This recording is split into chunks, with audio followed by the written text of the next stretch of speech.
In today's video, I will show you how to copy your profile link on Twitter. First of all, to see your profile link and copy it, all you have to do now, tap on this, open up your Twitter. After you open your Twitter like this, as you can see now here is my Twitter app. After you open up your Twitter, now tap on this section. As you can see now, tap on your profile at the top left side, tap on your profile.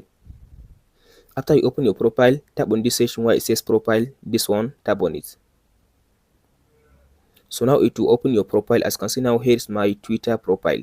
So now to see your profile link and copy it, all you have to do now, tap on this three dot at the top right side, this three dot, this one, tap on it. After you tap on this three dot, now tap on this share button.